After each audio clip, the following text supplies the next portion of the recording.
Hey there, it's Psychic Hunter David. Well, I'm going to talk very calmly because my voice is still a little off because I had that surgery. And of course, things are not fully healed yet with the sinus area. And it's also affected my vocal cords, I think, because they had the tube. Because they had to go up through into my upper sinus. So what I'm going to do is I'm going to do the weekly from here all the way through to a week Friday. So that's going to go right into May. And I'm going to do this full week for all the signs. And then in the next day or two, when my voice is better, I'm going to do each individual sign. And I'm sorry about all this, but I had to get this sinus done because I can breathe and smell spring, and something that I haven't smelt in, can ask both my exes, probably 20 years. I've had such sinus problem. It took me long enough to finally put my foot down, which is par for the course for Hunter. So what we're going to do is we're going to look at it also tonight, as I've already just uploaded. Tonight is that full moon in Scorp. Mercury goes direct in 48 hours. And then, of course, we move into a really beautiful energy.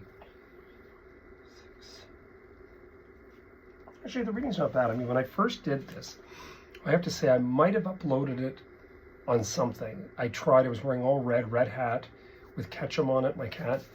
And it just wouldn't work. And I thought, I'm not pushing with Mercury retrograde. I wasn't feeling like pushing it. The readings have been great, but I've had to been able to calm myself and keep focused.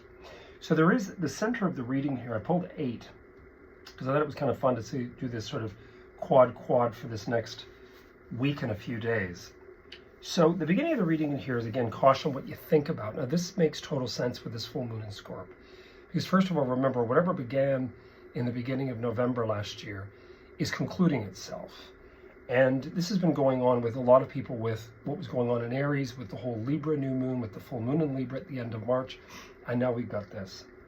So you've got this in here again about being a little bit conscientious. Now, this can be a really great card. Many people that do what I do don't bring up the aspect of creative visualization when the 7 of Cups arrives in a reading. And I say to clients all the time, I say, well, you know, this also exemplifies creative visualization.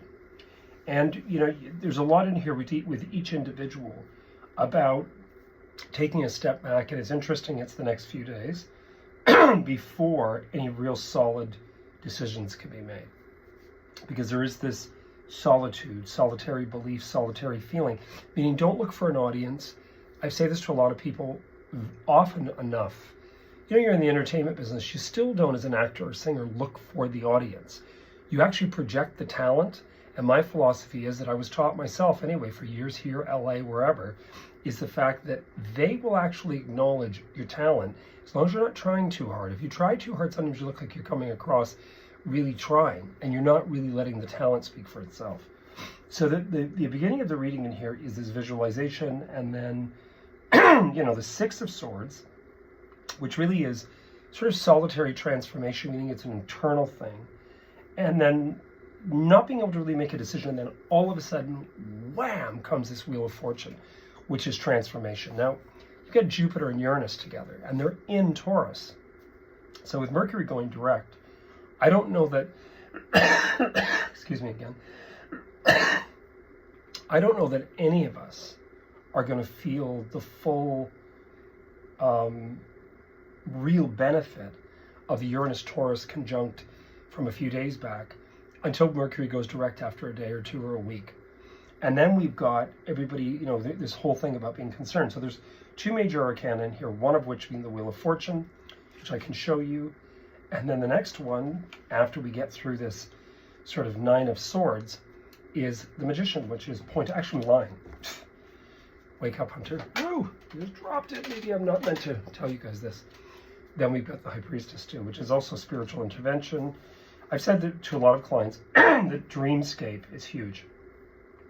I think, in all honesty, that what I've said to you and what I did say when I was wearing all red is the dreamscape, excuse me, the dreamscape, the creative board, doing your, you know, your whole meditative creative visualization, hugely important. Try not to push. I have always ended mine, thank you, Shakti Gawain. God bless her, she's gone. Not with us in physical form at the moment. But one of the things she always spoke about at the end of every meditation was, this or something better manifest for me now. So I would say, in all honesty, that this week is up against some angst, yet in the same breath, there's choices. Yet in the same breath, there is destined elements, because the High Priestess also means destined. And again, try to be a little bit less concerned about they, you know?